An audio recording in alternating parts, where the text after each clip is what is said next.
Welcome to programme views makers. मैं हूं आपके साथ शाइस्ता यूसुफ। मामला यह है कि ऑपोजिशन जमातों ने नजरें बड़े हदफ पर जमा ली हैं। पीडीएम के सरबराह मौलाना फजलुर रहमान ने दावा किया है कि हुकूमती इत्तेहादियों से इब्तदाई राब्ते कामयाब रहे, तहरीक अदम एतमाद के लिए वोट जल्द पूरे कर लेंगे। उन्होंने कहा कि तब्दीली सरकार का खेल खत्म हो चुका है और नई गेम शुरू होने वाली है। इसी सिलसिले में 14 बरस बाद शहबाज शरीफ ने मुस्लिम लीग काफ की क़यादत से मुलाकात की और उनसे अदम ताउन के लिए मदद मांगी है। ताहम इस मुलाकात के बाद वफाकी वजीर मोना सलाही ने वजीर आज़म इमरान खान को यकीन दहानी करा दी है कि उनकी जमात हुकूमत के साथ है। अब सवाल यह है कि क्या ऑपोजिशन हुकूमती इत्तेहादियों को साथ मिलाने की कोशिशें जो वो कर रही है कामयाब हो पाएंगी ये कोशिशें? इस पर डिस्कशन के लिए जो मेहमान हमारे साथ मौजूद हैं, तारुफ मैं आपसे करवा देती हूँ। हमें ज्वाइन किया है चुगताई साहब ने, मुजम्मिल सोहरावर्दी साहब हमारे साथ मौजूद हैं, अमीर अब्बास साहब ने हमें ज्वाइन किया है, नसीम सिद्दीकी साहब भी हमारे साथ मौजूद हैं और हमें ज्वाइन किया है मोना आलम साहिबा ने। आप तमाम मेहमानों के वक्त का बेहद शुक्रिया। एनबीसी आपकी जानिब आऊंगी। वो कहते हैं ना कि सियासत में कुछ भी हरफ आखिर नहीं होता। 14 साल बाद शहबाज शरीफ और मुस्लिम लीग काफ के रहनुमाओं की मुलाकात के बाद ये साबित हो गया। मिल लिए, अदम एतमाद पर ताउन भी मांग लिया, अब आगे क्या होगा? आगे वही होगा जो ये लोग चाहेंगे, सियासतदान चाहेंगे और जो मंजूर खुदा होगा। लेकिन असल बात ये है कि मुझे बड़ा अच्छा लगा जब एक नौजवान मोनी सलाही प्राइम मिनिस्टर को सबक सिखा रहा था कि पॉलिटिक्स क्या होती है। पॉलिटिक्स ये होती है कि अपने मुखालिफिन से भी आप मुलाकात करते हैं, उनसे भी राब्ते रखते हैं, उनसे भी गुफ्तगू करते हैं, उनसे भी मशवरे करते हैं और ये आप पर डिपेंड करता है कि आप मशवरा कबूल करें ना करें, उनकी तजवीज़ कबूल करें या ना करें। उन्होंने कहा हमने ऐसे ही किया और हम आपको कह रहे हैं, आप ज़ोर से कहें, चिल्ला के कहें कि घबराने की कोई बात नहीं। तो मैं तो आपसे पहले भी कहता रहा हूँ कई बार, इस सवाल का जवाब मैंने यही दिया है कि मुझे नहीं लगता कि कोई तहरीक अदम एतमाद आएगी बड़े पैमाने पर कोई, क्योंकि देखिए तहरीक अदम एतमाद के लिए ज़रूरी ये है कि मुल्क के हालात इस तरह के हों कि दूसरी हुकूमत आके उसका सके। अब जब दूसरी हुकूमत आके उनको संभाल नहीं पाएगी तो वो अपने ऊपर तो इल्ज़ाम नहीं लेगी ना, अपने नातमा कंधों पर, कि हमने जो मईशत का मलबा है अब खुद संभाला, खुद ठीक किया। तो वो पर आके नहीं कहेगी कि ख़जाना खाली था। वो ये नहीं कहना चाहते कि रिजर्व मुबारला के ज़खायर उधार के लिए हुए थे। वो ये नहीं कहना चाहते कि पॉवर्टी रेट कितना है, अनएम्प्लॉयमेंट रेट कितना है। वो ही चाहते हैं कि ये अपना टाइम पूरा करें, उसके बाद 2023 में जाके देखते हैं क्या बनती शक्ल। उस वक्त तक मैंने पहले भी 2 साल पहले कहा था कि 3 साल के बाद हालात नॉर्मल होंगे। उस वक्त तक हालात नॉर्मल होने शुरू हो जाएंगे, लेकिन पीटीआई का अपना जो एक ग्राफ है वो गिर चुका होगा। तो बहुत अच्छी बात है कि घबराना नहीं चाहिए। हम भी कहते हैं कोई ना घबराए, कि अभी खुदा की शान बाकी है। तो सियासत जिंदा है, सियासत जिंदा है। जब तक सियासत जिंदा है तो ये रहेगा। 18वीं तरमीम का भी शोशा आ गया है, कालाबाग डैम का भी शोशा आ गया है। मुनीस ने कालाबाग डैम की बात की है, प्राइम मिनिस्टर ने 18वीं तरमीम की बात की है। 18वीं तरमीम में बिल्कुल तरमीम हो सकती है, क्यों नहीं हो सकती? बल्कि मेरा तो ख्याल ये है कि 18वीं तरमीम का मेजॉरिटी का हिस्सा आप निकाल सकते हैं। लेकिन आप पार्लियामेंट में जाइए ना, वहाँ बैठे हैं, बात करें। जो मुनीस ने कहा है, मशवरा दिया है कि मुखालफिन से ही बात करें, मशवरे करें, उनको कायल करें, कालाबाग डैम पे कायल करें उनको। कालाबाग डैम बनना ज़रूरी है।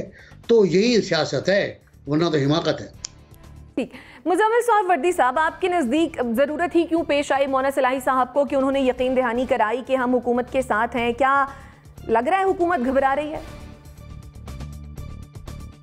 नहीं, हुकूमत तो घबराई हुई है। दूसरा मैं समझता हूँ मोना सलाही साहब की जो आज की स्टेटमेंट थी वो एक कवर अप स्टोरी थी। बात तो ये है कि 3 मुलाकातें की हैं चौधरियों ने, जरदारी साहब से, फजलुर रहमान से और शहबाज शरीफ से, जिनकी कोई ज़रूरत थी। 2018 में भी शहबाज शरीफ ने मैसेज भेजा था चौधरियों को कि मैं आपको मिलने आना चाहता हूँ। तब चौधरियों ने इनकार कर दिया था कि आप मत आएँ, हमारी बात दूसरी तरफ तय है, हम अब इस वक्त आपसे नहीं मिल सकते। सरदार एयाज सादिक ने उनको फ़ोन किया था, उन्होंने उस फ़ोन के जवाब में मुलाकात का वक्त नहीं दिया था। ये जो सियासी मुलाकातें होती हैं ये सीरियस पॉलिटिकल बिजनेस होता है, ये कोई खैर सगाली की मुलाकातें नहीं होती। आसिफ जरदारी शहबाज शरीफ के घर गए हैं, ये एक पॉलिटिकल बिजनेस था। वरना पीपल्स पार्टी और मुस्लिम लीग नून के दरमियान तो बहुत इख्तलाफात थे। वो ये भी कह सकते थे कि पहले शोकाज वापस लें फिर हम बात करेंगे। लेकिन वो गए हैं। इसी तरह मुस्लिम लीग नून ने अदम एतमाद पर यू टर्न लिया है तो लिया है, और अगर चौधरियों ने मुलाकातें की हैं तो इसका मतलब है चौधरी गेम में है। और अगर चौधरियों की आप ट्रैक रिकॉर्ड देखें तो वो 99 तक नवाज शरीफ के साथ थे, फिर 2000 में वो परवेज़ मुशर्रफ के साथ आ गए, फिर जब परवेज़ मुशर्रफ गए तो वो आसिफ जरदारी के साथ डिप्टी प्राइम मिनिस्टर बन गए, उनके साथ आ गए, हालांकि आसिफ जरदारी उन्हें कातिल लीग कहते थे। फिर उसके बाद वो पीटीआई के साथ आ गए। तो उनका इक़्तिदार से जो रिश्ता है वो बहुत मजबूत है और उन्हें पहले पता लगता है कि इक़्तिदार किधर जाने वाला है। अगर चौधरियों ने मुलाकातें शुरू की हैं तो ये एक बहुत बड़ा साइन है पाकिस्तान की सियासत में, क्योंकि सबसे पहले वही डूबती हुई किश्ती से बाहर निकलते हैं। उन्होंने कभी डूबती हुई किश्ती में बहुत देर पाँव नहीं रखा है। बाकी जहाँ तक इमरान खान साहब को आज 20 साल बाद इयादत की बात आ रही, तो यही इमरान खान पिछले 3 साल में मुसलसल ये अहकामात देते रहे हैं कि जब मैं लाहौर आऊँ तो मेरी परवेज़ लाई से मुलाकात ना करवाई जाए। हत्ता कि कई मौके पे परवेज़ लाई गवर्नर होते थे पंजाब में, क्योंकि चॉइस सर्वर गए होते थे और ब्लू बुक के तहत गवर्नर ने प्राइम मिनिस्टर को रिसीव करना होता था, तो प्राइम मिनिस्टर हाउस उन्हें कहता था आप मत आए एयरपोर्ट पर रिसीव करने के लिए, क्योंकि कहीं फ़ोटो ना बन जाए परवेज़ लाई की प्राइम मिनिस्टर के साथ। इसी मोनस लाई को वो 2.5 साल वजीर नहीं बनाते रहे कि मुझे पसंद नहीं है, मैंने तो सालक को बनाना है, तो जिसके बुनियाद पर चौधरी खानदान ने कहा कि हमारे अंदर लड़ाई ना कराएं। तो जब वो बातें कहने का मौका आएगा तो वो भी वो कह देंगे, और वो कह रहे हैं। मुझे नहीं लगता कि आज की जो मोनस की स्टेटमेंट है उससे कोई इमरान खान की भी तसल्ली हुई है, और वो एक कवर अप स्टोरी थी, थोड़ा माहौल को ठंडा करना था, क्योंकि आज प्राइम मिनिस्टर के साथ फंक्शन था, वो अभी कैबिनेट में बैठे हुए हैं, लेकिन सूरत हाल दूसरी तरफ है। चलें, नसीम सिद्दीकी साहब, वैसे तो हम देख रहे हैं कि इत्तेहादियों से मेल मुलाकातों का सिलसिला जो है वो जारी है, लेकिन ज़्यादा जो टिल्ट नज़र आ रहा है वो मुस्लिम लीग काफ की तरफ नज़र आ रहा है। मतलब पीपल्स पार्टी भी उनसे जाकर मिल रही है, फिर शहबाज शरीफ साहब भी गए हैं। आपके ख्याल में इसकी क्या वजह है? देखिए, बात तो ये है कि सियासत इस वक्त गर्मी की तरफ जा रही है और लोग मिलते जुलते हैं, और पहले भी ये होता था, जिस तरह मुजम्मिल ने बिल्कुल सही कहा कि आपस में मिलना जुलना तो लगा रहता है। जिनके पास कम सीटें होती हैं वो इत्तेहादी बनते हैं, क्योंकि वो कभी अपनी हुकूमत नहीं बना सकते, तो उनकी कोशिश यही होती है कि जो हुकूमत बना रहा है उसके साथ मिला जाए। लेकिन आज मोलनस इलाई के बयान से जो है ना, वो दूसरी तरफ मैं तो ये कहूँगा कि एक शटअप कॉल गई है अपोजिशन की तरफ, और जिस तरह अभी आपने देखा, जिस तरह चीखो पुकार हो रही है, उससे आप अंदाज़ा लगा सकती हैं कि धचका तो बहुत बुरा लगा है मोलनस इलाई के बयान का, क्योंकि उसने क्लियर कट कह दिया। और आपने बॉडी लैंग्वेज भी देखी थी कि जब प्राइम मिनिस्टर इमरान खान ने कहा था कि हमें बिल्कुल यकीन है कि आप हमारे साथ निभाएंगे, तो मोलनस इलाई ने बड़ा दिल पे हाथ रख के झुक के कहा था। तो आखिरी बयान तो यही था। उससे पहले कामिल अली आगा का बयान आया था, उनका ये कहना था कि हम तो रियासत के साथ हैं। ये बात भी सबको समझ जानी चाहिए कि रियासत इस वक्त किसके साथ है। तो बात यह है कि अपोजिशन को आज बहुत बड़ा झटका लगा है, वो चीखो पुकार हो रही है, वो सबको नज़र आ रही है, क्योंकि ये इस वक्त जो है नो कॉन्फिडेंस वोट लेके बड़ी तेज़ी के साथ आगे बढ़ रहे थे और बड़ी हाइप मिली हुई थी। और आज भी देखें, कल के प्रोग्राम देख लें, पिछले वीक के देख लें कि नो कॉन्फिडेंस वोट पे सारी बात चल रही है। लेकिन जिस तरह NBC ने भी बहुत दफ़ा कहा है, मेरा भी मौक़िफ़ यही रहा है कि वोट ऑफ नो कॉन्फिडेंस की नौबत ही नहीं आएगी, क्योंकि जब तक आपके पास नंबर पूरे नहीं होंगे, अगर आप ये मामला करने के लिए जाएंगे तो आपको बड़ा धचका लगेगा। दूसरी बात यह है कि सिर्फ वफाक की बात नहीं है। अच्छा, पहले भी जब वोट ऑफ नो कॉन्फिडेंस की मूवमेंट्स आती रही है कौमी असेंबली में, तो उस वक्त पंजाब में किसी और की हुकूमत होती थी, वफाक में किसी और की होती थी। लेकिन अब मामला ये है कि वफाक में भी PTI की हुकूमत है, पंजाब में भी PTI की हुकूमत है, खैबर पख्तूनख्वा में भी है। तो जो NBC ने कहा कि इस तरफ इस वक्त हुकूमत तो लेने की कोई बात ही नहीं है, क्योंकि हुकूमत लेंगे तो ये तो अपने ऊपर इल्ज़ाम लेने वाली बात है। दूसरा ये है कि अगर आप वोट ऑफ नो कॉन्फिडेंस के बाद अपना कोई मुख्तसर मुद्दत के लिए वज़ीर आज़म ले आते हैं और असेंबली तोड़ देते हैं और नए इलेक्शन की तरफ जाते हैं, तो फिर पंजाब में क्या करेंगे? क्या पीपल्स पार्टी सिंध में अपनी गवर्नमेंट तोड़ेगी? तो ये अभी बड़ा, जिस तरह इस्तीफ़ों के ऊपर बहुत ज़्यादा मजाक उड़ा था PDM का, ये वही वाली सूरत हाल है कि अब वोट ऑफ नो कॉन्फिडेंस के ऊपर भी जो है बड़ी सुबकी उठानी पड़ेगी अपोजिशन को। अमीर, शायद कल की बात है या फिर परसों की, GDA के 2 MPAs भी जो हैं वो मिले हैं शहबाज शरीफ साहब से, फिर मुस्लिम लीग काफ से मुलाकातें हो रही हैं, MQM भी जो है वो मुलाकातें कर रही है मुख्तलिफ जमातों से। आपके ख्याल में कौन से इत्तेहादी हैं जो हुकूमत को धोखा दे सकते हैं और बीच राह में छोड़ सकते हैं? शायद इत्तेहादियों पर बात करने से पहले अगर आप मुझे इजाजत दें तो एक जुमला आपने प्रोग्राम के आगाज में पहले सवाल में बोला कि सियासत में सब कुछ जायज होता है, कुछ भी हर पे आखिर नहीं होता। ये जो हम जुमला, कुछ भी हर पे आखिर होता है, देखें ये जो हम जुमला बोलते हैं ये काबिल फख्र जुमला नहीं है। ये जुमला पाकिस्तान की सियासत के लिए शर्मनाक जुमला है। ये ताजियाना है, ताजियाना। ये तमगा नहीं है जो हम कहते हैं कि जमहूरियत में सब कुछ जायज होता है या सियासत में कोई हरफ आखिर नहीं होता। लेकिन हर सियासतदान बड़े फख्र से ये बात कहता है। जी, जो ये कहते हैं मैं उन्हीं की तरफ इशारा करके कह रहा हूं, सियासत में होता ही हरफ आखिर है। जाहिलों, ये मत लोगों के ज़हन में आप घुसेड़ो के सियासत में हरफ आखिर नहीं होता, क्योंकि तुम बददियानत हो, तुम्हारे कोई उसूल नहीं है, तुम खाइन हो, तुम्हारा कोई सियासत में दीन ईमान नहीं है, तुम्हारा कोई न्यूक्लियस मरकज नहीं है, क्योंकि तुम लट्टू हो, तुमने घूमना होता है, तुम्हारा कुछ नहीं है। इसलिए तुम चाहते हो कि लोग तुम्हारे सामने कोई मय्यार ना रखे, ना तुम लोगों की ये करना चाहते हो कि तुमसे सवाल करे किसी मय्यार के बारे में। ये जुमला जब हम बोलते हैं, ये शर्मनाक जुमला है, ये दुनिया में नहीं बोला जाता। ये सिर्फ और सिर्फ पाकिस्तान जैसी आलूदा, परागंदा और गलीज जो जमहूरी कोसला है, ये उसके अंदर चलता है कि सियासत में हरफ आखिर नहीं होता।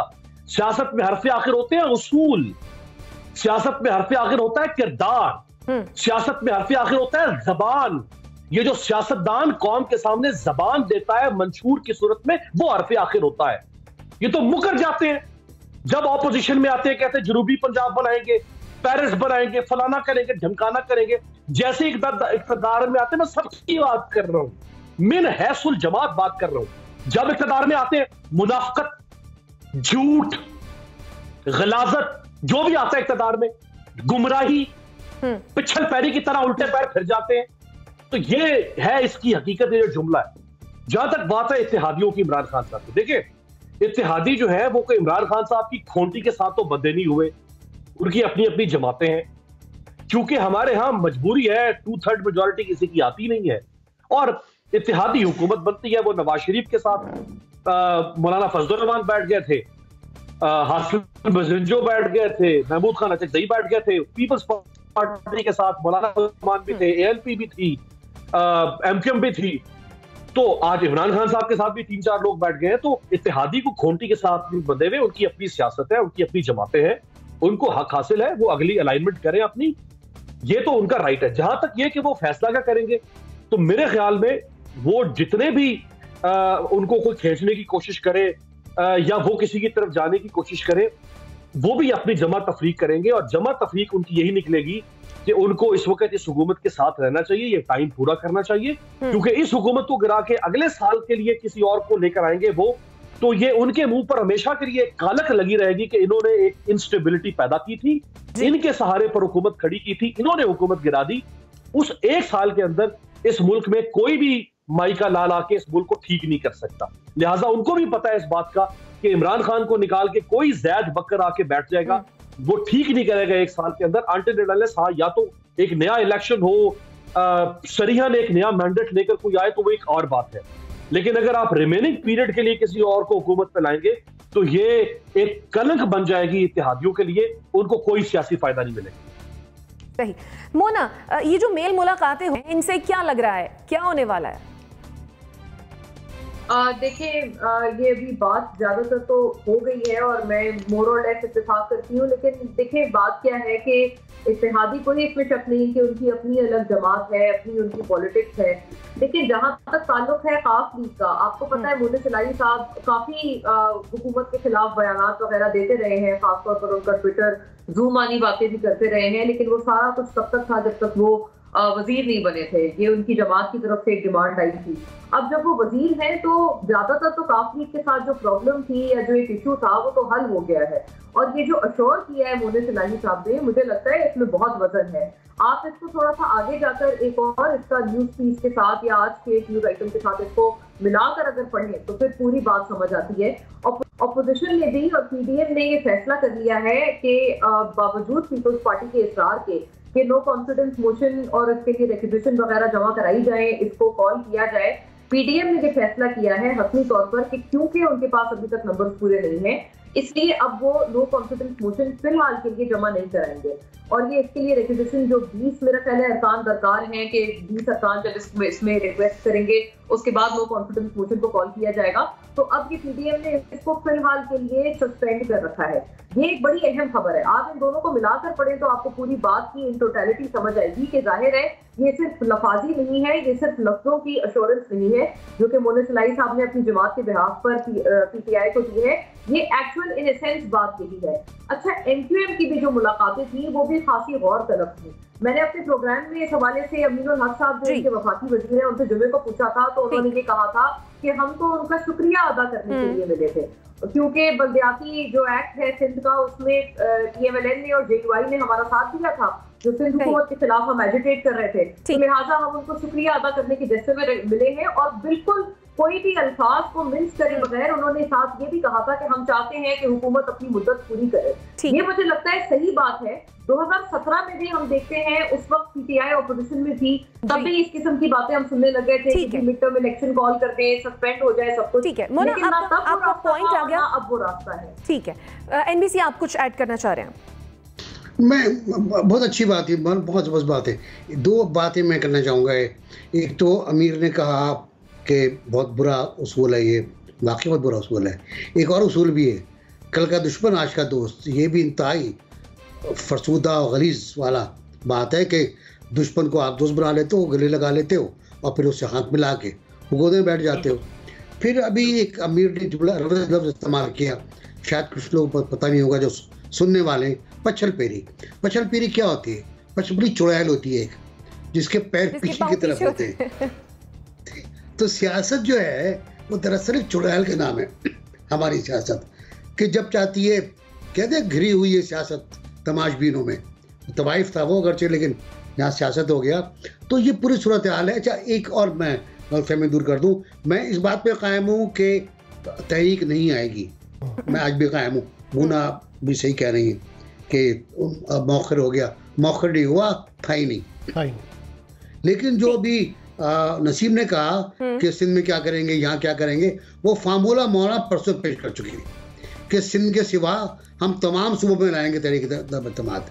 तो आप थोड़ा हासिल है उसके ऊपर आप इंजॉय कर लें।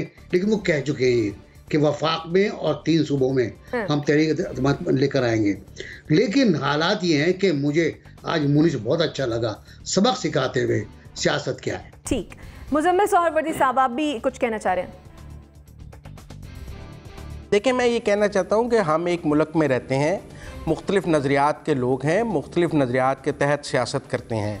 लेकिन जो हमने पिछले 3 साल में सियासत को जंगो जदल बना दिया है और इसको ऐसा कर दुश्मनी और दोस्ती और ये कर लिया है कि एक दूसरे से हाथ मिलाना भी जुर्म है, एक दूसरे से मिलना भी जुर्म है। ये बात हरफ आखिर कैसे हो गई? मैंने उससे, प्राइम मिनिस्टर कहते हैं मैं उससे हाथ मिलाऊंगा तो मेरी सियासत ख़त्म हो जाएगी। यहाँ बाहर कंटेनर लगा हुआ था, प्राइम मिनिस्टर ने अंदर बैठा के नेशनल एक्शन प्लान बनाया था। लीडर ऑफ द अपोजिशन ने कहा था चार्टर ऑफ इकोनॉमी कर लें बैठ के इस मुल्क के लिए। अगर इस मुल्क की सियासी क़यादत एक दूसरे से नहीं मिलेगी, एक दूसरे के साथ नहीं बैठेगी, तो ये मुल्क नहीं चल सकता। फिर आप कोई फौजी आमरीत ले आए, क्योंकि आमरीत में एक आदमी की हुकूमत होती है, उसको किसी की ज़रूरत ही नहीं होती। जमहूरियत में तो सब ने मिलकर चलना होता है। लम्हे लम्हा एक दूसरे की ज़रूरत होती है, एक दूसरे के साथ बातचीत की ज़रूरत होती है, इत्तफाक़ राय पैदा करने की ज़रूरत होती है। आमरीत में आप पार्लियामेंट को ताला लगाकर ऑर्डिनेंस के ज़रिए चला लें, अपने अहकामात के ज़रिए चला लें, तो वो मॉडल हम देख रहे हैं। लेकिन अगर किसी ने जमहूरियत को इस बुनियाद पर गाली निकालनी है कि इसमें लोग एक दूसरे को मिल लेते हैं, इसमें लोग एक दूसरे के साथ बैठ कर कल के दुश्मन जिनके इख्तलाफात हैं वो आपस में बैठ के इख्तलाफ हल करने की कोशिश करते हैं, तो ये बड़ी बेईमानी करते हैं वो। तो ये कोई अच्छी मिसाल नहीं देते हैं। उन्हें शायद जमहूरियत की बुनियादी रूह ही नहीं पता कि जमहूरियत की बुनियादी रूह क्या है। ये इत्तफाक राय का काम है, ये मिलकर चलने का काम है, ये एक दूसरे की बात सुनने का काम है और एक दूसरे के। ठीक है, ठीक है। ये जो है ना कि जी मैं उससे बात नहीं करूंगा, मैं वो खाइन है, वो चोर है भाई, जिसने अवाम से वोट लिए हैं, आपको उसे ये कहने का हक नहीं है। ठीक है, ठीक है। मोना आप भी जी अमीर जी। देखिए शाइस्ता, किसके ऊपर आप दुश्मनी और दोस्ती बनाते हैं? हाँ, आपने करनी है दोस्ती दुश्मनी, करें। किस बात पे करनी है आप करें, मंशूर के ऊपर। तुम्हारी हेल्थ पॉलिसी ये है मेरी हेल्थ पॉलिसी ये हो, तुम्हारी एजुकेशन पॉलिसी गलत है, मेरी एजुकेशन पॉलिसी ठीक है, तुम्हारी गवर्नेंस पॉलिसी में ये झोल है, मेरी गवर्नेंस पॉलिसी के अंदर ये खूबी है। ये होती है दुश्मनी और नफरत जमहूरियत के अंदर। ये नहीं होती कि तुम नासूर हो जमहूरियत के और फिर आप चले जाए उससे मिलने के लिए। ये नहीं होती है कि तुम जो है वो तुम्हें लाड़काना में भी घसीटूंगा, तुम्हें पेशावर में भी घसीटूंगा, फिर जाके जफ्फी डालो उससे। ये दोस्ती, ये मुनाफत होती है, ये दोस्ती दुश्मनी नहीं होती है। आपका पॉइंट आ गया मेरे पास। मोना, आप भी कुछ कहना चाह रही थी? जी शाइस्ता, मैं सिर्फ ये ऐड करना चाह रही हूँ कि अगर हुकूमत जो है अपने इत्तेहादियों के साथ अलग अलग मंशूर और अलग अलग सोच के बावजूद उनके साथ है, तो अपोजिशन का भी कोई हर्ज नहीं है कि अगर वो एक अलायंस में आ जाए। ये यकीनन कड़वा घूट था शहबाज शरीफ साहब के लिए कि वो जाकर मिले चौधरी बिरादरान से, 14 साल बाद गुलदस्ता लेकर उनके दर पर जाकर मिले। उनकी अपनी पार्टी के लोग इस बात के ऊपर उनके हवाले से तनकीद कर रहे हैं क्योंकि ये तो डिसिडेंट थे ना, उनकी पार्टी से वो लोग हैं जिन्होंने तोड़ दी थी इनकी पार्टी, तो बहुत बड़ा ग्रज था, इसमें कोई शक नहीं। लेकिन अगर जाकर मिल लिए तो इसमें मुझे लगता है कोई कबाहत भी नहीं है। जमहूरियत बेशक अपनी ट्रू एसेंस में हमारे मुल्क में नहीं है, लेकिन इस बुनियाद पर जमहूरियत को बुरा भला कहना भी दुरुस्त बात नहीं है, क्योंकि हम जितना इसका तसलसल चलाएंगे उतना ये खुद को अपने आप ठीक करेगी। चलिए, प्रॉब्लम हमारे मुल्क में इसलिए रही है क्योंकि इसको चलने नहीं दिया गया। ठीक है नाज़रीन, थी हमारे मौजूद एनालिस्ट की राय। और जब यही सवाल हमने सोशल मीडिया पर सार्फिन के सामने रखा कि शहबाज शरीफ ने चौधरी बिरादरान से मुलाकात की है, अदम एतमाद के लिए हिमायत मांगी है, मोना सलाही ने तहरीक इंसाफ को ना घबराने का मशवरा दिया है, तो क्या अपोजिशन की हुकूमती इत्तेहादियों को साथ मिलाने की जो ये कोशिशें हैं वो कामयाब हो पाएंगी? 45% लोग ऐसा सोचते हैं कि जी हाँ, ये कोशिशें कामयाब हो जाएंगी, जबकि 55% लोगों का ख्याल है कि ये कोशिशें कामयाब नहीं हो पाएंगी। ब्रेक लेते हैं, वापस आते हैं, स्टे विद अस।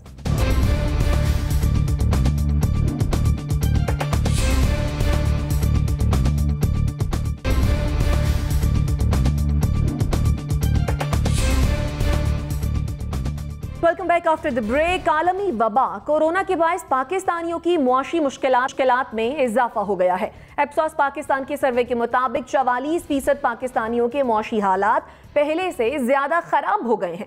मुआशी हालात की खराबी का सबसे ज्यादा शिकवा कम आमदनी वाले और मुतवसत आमदन रखने वाले अफराद ने किया है, जबकि सर्वे के मुताबिक अफराद ने माली हालात का मजीद खराब होने का भी खदशा जाहिर किया है। इनमें से अक्सरियत का ताल्लुक पंजाब से है, खैबर पख्तूनख्वा से है। इसी तरह शहरों के मुकाबले में देही इलाकों से ताल्लुक रखने वाले 55% अफराद ने मुआशी मुश्किलात बढ़ने का बताया है। अब सवाल यह है कि क्या मुस्तकबिल में मुआशी हालात मजीद खराब होंगे या बेहतर हो जाएंगे? NBC जिस तरह से एक के बाद एक वेरी रहा है, लग नहीं रहा कि कोरोना भी जाने वाला है। आपके ख्याल में मुआशी हालात मजीद खराब होंगे या कुछ बेहतरी आएगी? देखिए, मेरा ख्याल है पाकिस्तान में कोरोना की वजह से मुआशी हालात इतने ख़राब नहीं हुए जितने और मुल्क में हुए। हिंदुस्तान में हुए, यूरोप में हुए और ममालिक में हुए, और आज भी जो सूरत हाल है इंग्लैंड की वो है कि पेट्रोल की कीमत में वहाँ और इजाफा हुआ है और वहाँ बेरोज़गारी बहुत हुई। हमारे मुल्क में फ़र्क ये हुआ, बेरोज़गारी पहले ही मौजूद थी तो ज़्यादा लोग बेरोज़गार नहीं हुए। और हमारा एक नया जो फिनोमेना आया है यहाँ पर पाकिस्तान में कोरोना की वजह से, बड़ी अच्छी बात है, वो ऑनलाइन शॉपिंग का आया, ऑनलाइन मार्केटिंग का आया, ऑनलाइन सामान बेचने का आया। तो मैं नहीं समझता कि कोरोना की वजह से कोई फ़र्क पड़ा हो।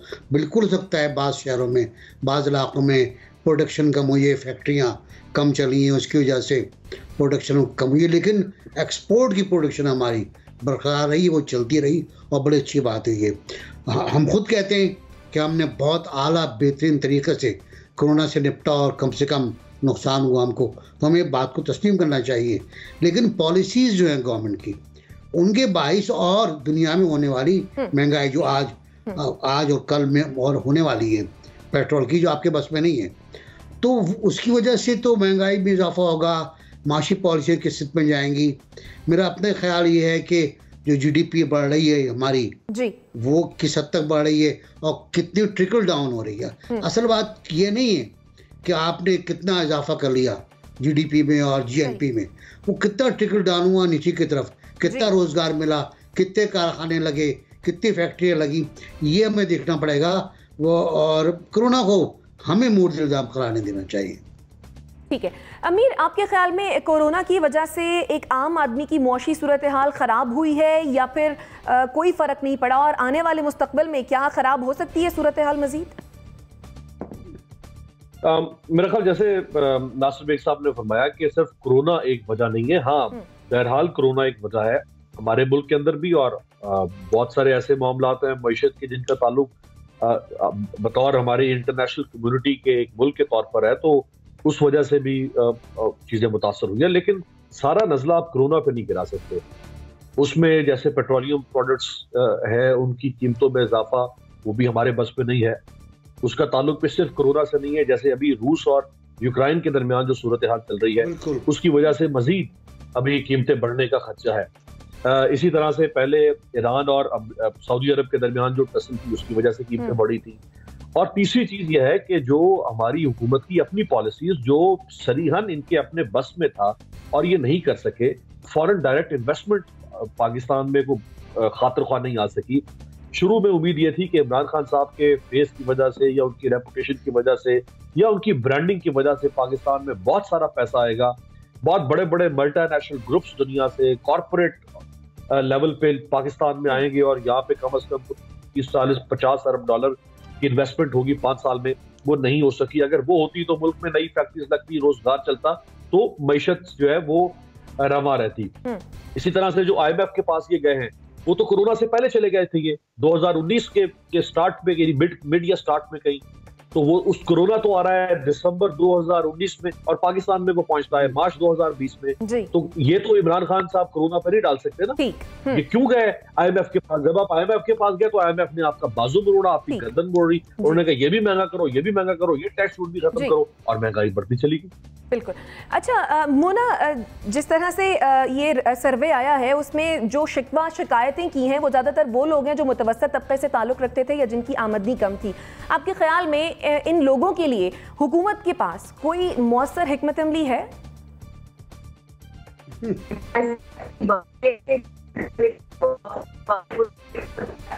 मोना मैं आपकी जानिब दोबारा आ जाती हूँ, गालिबन ऑडियो का इशू है। नसीम सिद्दीकी साहब, आपकी जानिब आऊँगी, आप बताइएगा आपके ख्याल में जिस तरह से ये कहा गया कि 55% जो लोग देहात से ताल्लुक़ रखते हैं वो ज़्यादा मौशी मुश्किलात का शिकार हैं, ये सर्वे में बताया गया है, क्या वाकई ऐसा है? ऐसा नहीं लगता कि शहर में शायद ज़्यादा हालात ख़राब होंगे बनस्बत देहातों के या गाँव के? शाइस्ता, बिल्कुल आपने सही कहा, शहरों में हालात ज़्यादा ख़राब हुए क्योंकि जो शहरी लोग हैं, शहर में रह रहे हैं, वो जॉब्स पे जाते हैं, उनके मसाइल ज़्यादा होते हैं।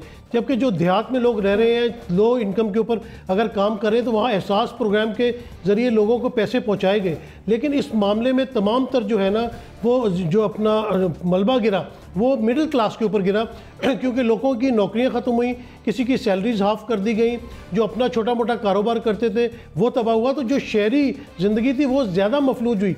कोरोना का इतना ख़तरा तो गांव में था भी नहीं, वो मानते भी नहीं थे, और वहाँ पे कोई इतना बड़ा लॉकडाउन भी नहीं होता था, तो उनकी रोज़मर्रा की जो ज़िंदगी थी वो तो उसी तरह चलती रही और हुकूमत की तरफ से भी उनको सपोर्ट मिलती रही। जो मुखैर हजरात थे उन्होंने भी आपने देखा कि बहुत ज़्यादा जो है राशन तकसीम किया था, तो जो गरीब तबका था उसको भी बेनिफिट मिला। लोगों ने 6-6 महीने का राशन भी जमा किया, उनका हक बनता, मुझे कोई इस बात पे एतराज़ नहीं है। जो अमीर थे उनकी फैक्ट्रियाँ ज़्यादा चली, जैसे कंस्ट्रक्शन का बिज़नेस बहुत ज़्यादा चल रहा है, लूमें बहुत ज़्यादा चल रही हैं, तो उनको भी फ़ायदा हुआ। लेकिन जो मिडिल क्लास तबका है और ख़ास तौर पर जो शहरों में रहता है और नौकरी पेशा है, उनको सबसे ज़्यादा प्रॉब्लम आई क्योंकि उनकी नौकरियाँ भी गई और उनको अभी तक जो है वो मसाइल का सामना करना पड़ रहा है। ठीक है नाज़रीन, छोटी सी ब्रेक लेते हैं, फिर वापस आते हैं। स्टे विद अस।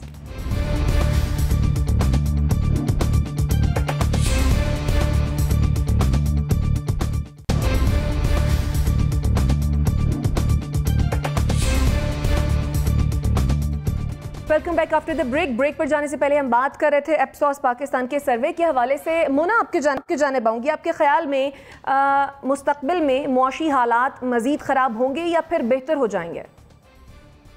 शाइस्ता, इसमें तो कोई शक नहीं कि हमारी कारकर्दगी खासी बेहतर रही है कोविड के हवाले से, खासतौर पर मुआशी हालात की अगर हम बात करें, क्योंकि हम लोग एक फुल लॉकडाउन की तरफ नहीं गए और हमने स्मार्ट लॉकडाउन या छोटे पैमाने पर लॉकडाउन किए, मईशत को हमने उस तरह से दबने नहीं दिया। ये एक अच्छी स्ट्रैटेजी थी जो इन द लॉन्गर रन हमारे लिए फायदेमंद साबित हुई है। उस वक्त तो आपको पता है कि इनिशियली स्पीकिंग इसके ऊपर खासी तनकीद होती थी और मैं उनमें करने वालों में से एक थी आपके प्रोग्राम पे हम काफी बात करते थे, तो आई एम श्योर नासिर साहब को भी याद होगा। तो खैर, लेकिन वो बात दुरुस्त है एंड आई एडमिटेड के वो पॉलिसी सही थी जो कि हमारी बात के बरक्स अपनाई गई। लेकिन बात ये है कि अब उसके गोइंग फॉरवर्ड अभी रूस और यूक्रेन की सिचुएशन की बात की गई, वो बिल्कुल सही है। इंटरनेशनल ऑयल प्राइसेस आए रोज बढ़ रही हैं और जिस तरह से ओपन अप हो रही हैं अब दुनिया भर की माशियात, उससे ऐसा मालूम होता है कि दुनिया भर ने फैसला कर लिया है कि कोविड के साथ ही अब हमने जिंदगी गुजारनी है। तो अब लॉकडाउन की तरफ तो अब मुझे नहीं लगता कि हम क्या, दुनिया में कोई भी और जाएगा। तो इसके बाद अब क्या है कि अब जैसे ही मईशत ओपन अप हो रही है, डिमांड बढ़ रही है, पेट्रोल की कीमतें ऊपर जा रही हैं, ऐसे में मुश्किल लगता है कि हमें कोई कुशन या कुछ बेहतरी की गुंजाइश मिलेगी। जाहिर है अगर बैनुल अक़वामी सतह पर कीमतें बढ़ रही है उसका एक इम्पैक्ट पाकिस्तान में आएगा और फिर हम उसको ऑफसेट करने के लिए क्या कर सकते हैं, कितने रिलीफ पैकेज दे सकते हैं, कितने तरक्याती मंसूबे हम शुरू कर सकते हैं, पेंशन और तनख्वाहों में कितना इजाफा किया जा सकता है, ये मुझे मुश्किल लग रहा है इस वक्त। क्योंकि हम इस वक्त एक बहुत मुश्किल IMF प्रोग्राम में है, जो कि अब हमें ये भी कह दिया गया है कि आपने अब FATF को भी खुश करना है, हमें भी खुश करना है। FATF को खुश करेंगे तब हम खुश होंगे। तो बहुत मुश्किल किस्म की शराइत हमारे ऊपर पहले ही लागू कर दी गई है। उसके ऊपर सोने पे सुहागा ये है कि गवर्नेंस के मामला भी कुछ ऐसे ठीक नहीं है, कोई शानदार नहीं है जिनके ऊपर फख्र किया जा सके। तो सारी चीजें कंपाउंड होकर मुझे नहीं लगता है कि मईशत के लिहाज से या मुआशी दबाव के लिहाज से हमारे अवाम के लिए कोई बेहतरी की खबर आने वाले दिनों में है। मुजम्मिल सोहरवर्दी साहब, लग रहा है मुस्तकबिल करीब में पाकिस्तानियों की मुश्किलात में कुछ कमी होगी? नहीं, मैं समझता हूँ कि मौजूदा हुकूमत के पास कोई रोड मैप नहीं है और ये एक अजीब मंतक है कि दोस्त जवाब में ये कहते हैं कि बेशक इस हुकूमत के पास कोई रोड मैप नहीं है, ये बहुत तबाही करेगी, लेकिन इसको भी रहने दिया जाए 1 साल और, इसको और 1 साल तबाही कर लेने दी जाए। अगर हमने इसको और 1 साल हवाले से जो स्ट्रेटेजी हुकूमत ने अपनाई है उसकी, नहीं, मैं मईशत की बात कर रहा हूँ, मैं मईशत की बात कर रहा हूँ, मईशत की बात कर रहा हूँ। मईशत, मैं समझता हूँ सबसे बड़ा जो मसला मईशत में है वो रुपए की कदर को कंट्रोल ना करना है। जिस तरह रुपया डिवैल्यू किया गया है उसकी वजह से महंगाई बहुत है, क्योंकि आप हर चीज़ को डॉलर में जब पे करते हैं और रुपया आप रोज़ गिराते जाएंगे तो चीज़ें महंगी होती जाएंगी, चाहे वो बिजली हो, चाहे वो गैस हो, चाहे वो पेट्रोल हो। आप ये देखें, अगर हमारा अपने रुपए पर कंट्रोल नहीं होगा और इस गवर्नमेंट के पास रुपए की कदर को कंट्रोल करने का कोई मैकेनिज़्म नहीं होगा तो महंगाई दिन ब दिन बढ़ती जाएगी। आप रूस और यूक्रेन को ज़िम्मेदार ठहरा लें, आप ईरान और सऊदी अरब को ज़िम्मेदार ठहरा लें, लेकिन रुपए की कदर को कंट्रोल करना आपकी अपनी ज़िम्मेदारी है। उसमें ना रूस और यूक्रेन का जिक्र है, ना ईरान और सऊदी अरब का जिक्र है, ना कोरोना का जिक्र है। ये इमरान खान साहब बताते थे कि जब एक रुपया डॉलर के मुकाबले में कम होता है तो मुल्क का कितना नुकसान होता है, और उनके इन 3.5 सालों में कितने रुपए हम कम कर गए हैं रुपए की कदर में। आज भी जो बुनियादी अशियाए ज़रूरत हैं, जो अद्वियात हैं, जो ग्रॉसरी है, जो चीज़ें हैं, वो रुपए की कदर से मुंसलिक हैं। अगर आज भी हम कहीं रुपए की कदर को किसी एक जगह खड़ा कर लें और सोचें कि ये हमारे रुपए की वैल्यू अगले 6 माह तक रह सकती है, हुकूमत को ऐसा मैकेनिज़्म ले आए तो महंगाई कंट्रोल होगी।